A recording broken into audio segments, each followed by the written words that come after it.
Professor Sogat Raji. Professor Sogat Raji. Sir, I rise to speak on the supplementary demand for grants. आप लोग बातें करते रहे बहुत. It's unfortunate that the finance minister is not there,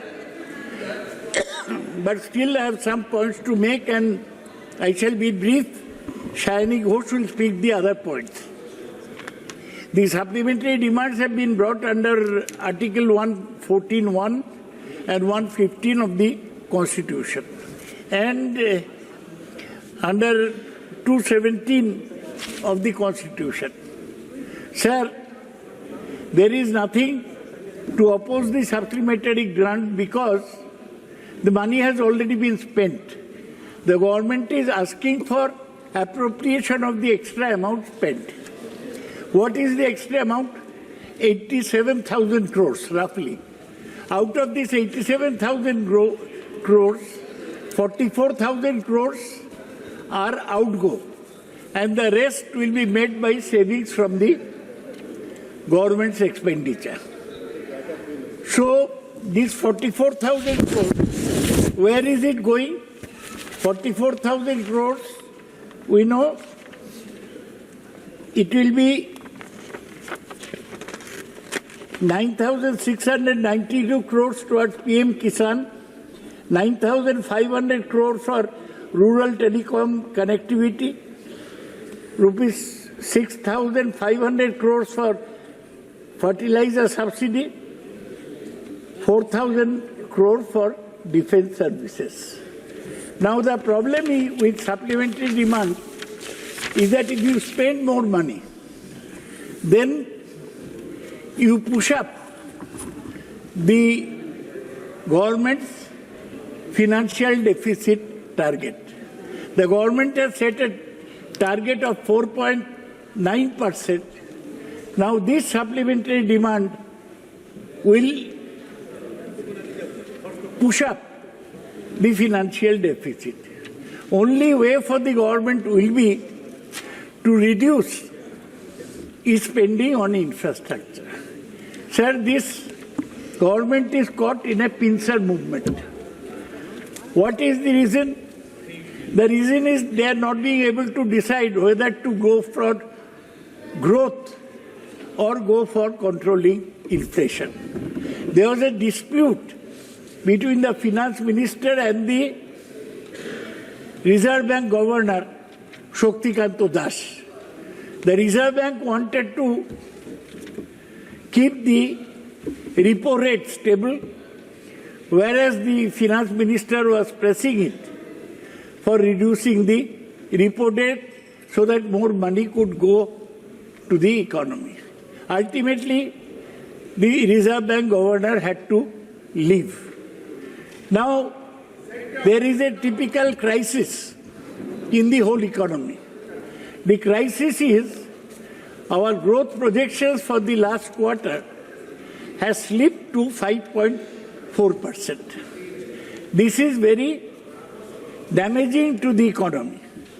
Now, how does the government make up for this slip in the economy? Unless economic growth rate comes up, the country cannot progress, and this is a sharp slowdown. The main slowdown has been in manufacturing sector, which has expanded only 2.2% this year. Now, to sustain higher growth, you need more private investment. To have more private investment, you have to spend more on infrastructure. If you spend more on infrastructure, inflation will go up. So this is a double whammy that the government is caught in, and Mr. Modi, the Prime Minister, made a 2-hour speech, like a speech to a school collection, but he did not touch on this basic problem of growth. And now we will have more problems because one of our strong points was export. With Donald Trump as American president, exports will be curtailed because he will impose more tariffs. So where do we go from here? I have no objection to allowing the finance minister have a supplementary demands. But what is our answer to this basic question facing the Indian economy? Growth or control of inflation? Inflation has also shown an upward trend. It has gone up to 6.2%. So if inflation increases, who's put to difficulty, sir? The middle classes. And that is what is happening. This government has patronized the big industry. Now I saw a figure that the profits of the big industry, I see in the names, Tata, Reliance, Adani, all this, they have gone up. How? After COVID, the share of post-tax profit of companies listed in the stock exchange has risen to 5.2% of GDP. Only profit. Whereas compared to this, employee compensation share has been coming down. So industrialists, capitalists are increasing their profit. The salaries of the middle classes, working classes is coming down. So one newspaper has headline, profits boom, but pay is far from fair. So this is the situation in the Indian economy. Everybody is saying that push for growth. The finance minister is here. Maybe she will reply. Earlier I had commented on her not having a foreign degree.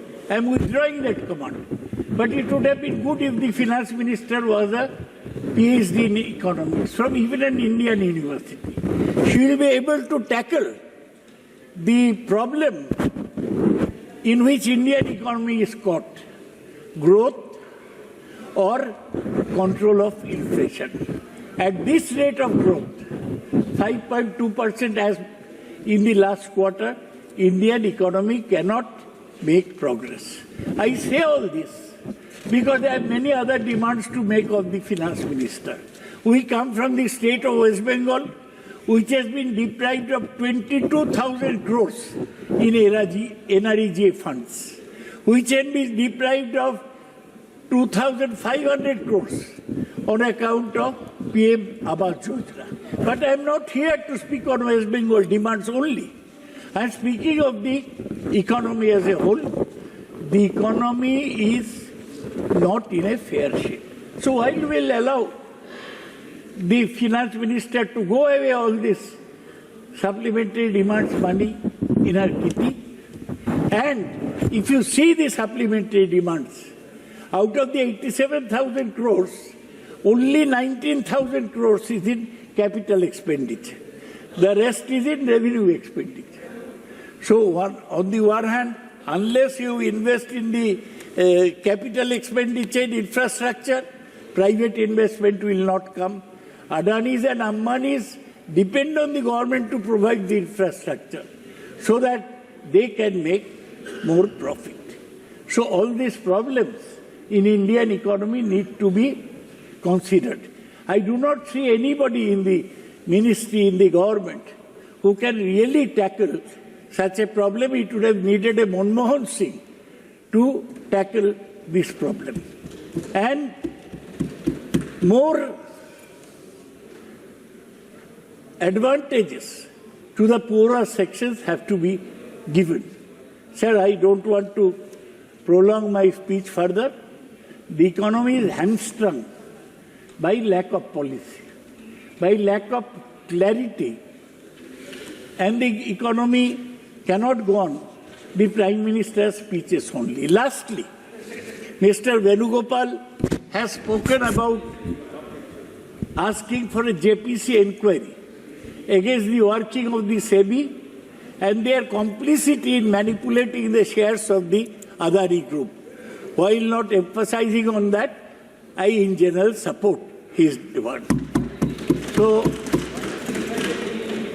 no, let him come, but let him not manipulate the share market. If he manipulates the share market, then he shall be driven out of India ultimately, as he is being driven out of the US. Thank you, sir.